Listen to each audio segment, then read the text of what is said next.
नमस्कार मित्रों, मैं सुधीर खांडेकर आपका मेरे यूट्यूब चैनल सुधीर व्लॉग में स्वागत करता हूं। और आज की जो कहानी है वो एक मछुआरे की कहानी है और एक कारपेंटर की कहानी है। दोस्तों, एक बार क्या हुआ कि एक समुद्र किनारे की बात है जो मछुआरों की बस्ती थी। और एक मछुआरे की एक बहुत बड़ी नाव काफी दिनों से पुरानी सी हो गई थी और वो चाह रहा था कि उसको अच्छा सा पेंट करा दे, जिससे कि वो थोड़ी सी अच्छी भी लगने लगे। और जनरली लकड़ी की जो जिससे बनी थी वो नाव, वो थोड़ी लकड़ी की जीवन भी थोड़ा बढ़ जाए पेंट करने से।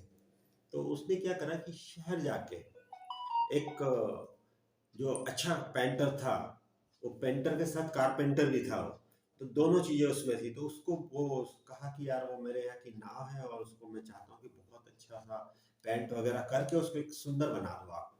तो उसने कहा ठीक है, हो जाएगा काम। तो पेंटर आ गया अपना पेंट वेंट का पूरा सामान लेके और काम शुरू कर दिया। अब ये काम का ठेका उसको दे के ये मछुआरा जो था वो, उसको एक विशेष कोई काम था, तो दूसरे शहर बाजार के लिए कुछ लाने के लिए वो अपने घर से निकल गया। अब जब दोपहर 3-4 बजे के समय वो जब वापिस लौटा, तो तब तक वो पेंटर ने वो नाव को अच्छा पेंट वेंट करके वो अपने गांव चला गया, अपने शहर चला गया था। लेकिन जब ये मछुआरा लौटा तो इसने देखा कि वो नाव तो है ही नहीं। तो उसने अपनी वाइफ से पूछा, तो वाइफ बोली कुछ नहीं, वो बेटे ने कहा कि हम थोड़ा सा समुद्र में अच्छी तफरी करते हैं, थोड़ा घूम फिर के आते हैं, जरा बहुत दिन हो गए हैं, तो थोड़ा एंजॉयमेंट करेंगे।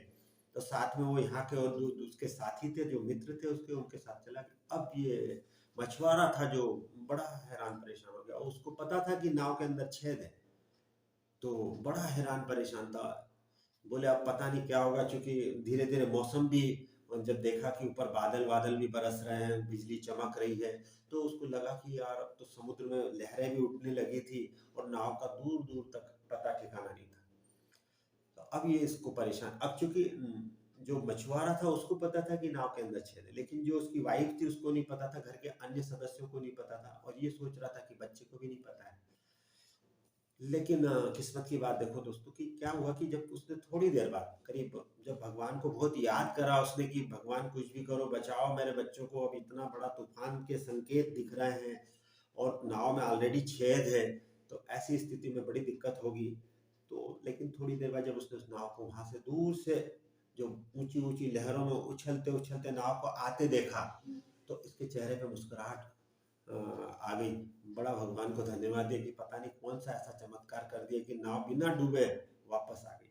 बच्चे कूदे अंदर आए, पिताजी ने बच्चे को गले से लगा लिया और बड़ा खुश हुआ, बोले यार ये तो बड़ा चमत्कार हो गया, नाव में छेद होने के बाद भी नाव वापस आ गई। जब वो नाव के पास गया, देखा पेंट तो बहुत अच्छा करा था और जो छेद था उसको भी उसमें रिपेयरिंग कर दी थी।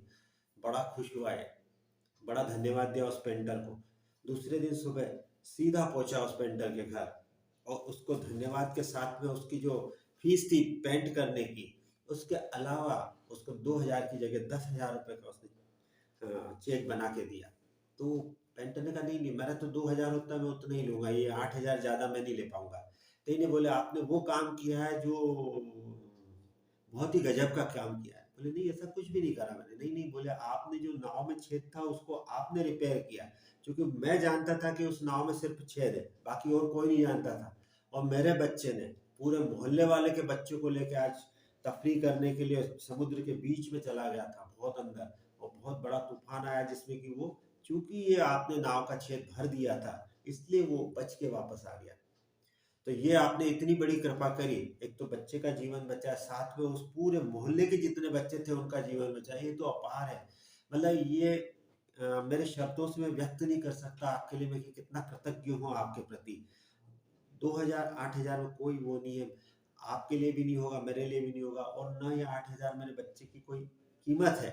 लेकिन जो मेरे पास सबसे ज्यादा था वो मैं आपको भेंट करना चाहता हूँ, क्योंकि आपने वो बच्चों का जीवन बचाया है, ये आपको रखना होगा। तो पेंटर ने फिर विनम्रता से उसको हाथ जोड़े और कहा कि नहीं, 8,000 आप वापस लेके जाओ, इसकी चाहे मिठाई लेके जाओ, चाहे इसको जो भी लेके जाना हो, और बच्चों में बंटवाइए।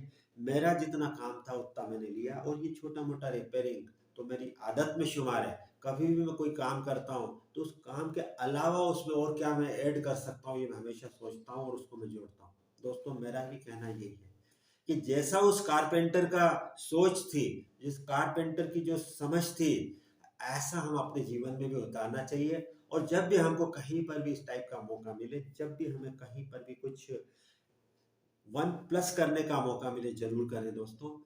लोगों के जीवन में खुशी घोलेंगे तो हमारे जीवन में अपने आप खुशियां आएगी और ढेरों बरसेगी। तो दोस्तों, ये कहानी कैसी लगी, इस पर मैं आपकी प्रतिक्रिया जानना चाहूंगा। आज की कहानी अब यही समाप्त होती है। नेक्स्ट के लिए मैं फिर आपके साथ कल उपस्थित होऊंगा। नमस्कार, धन्यवाद।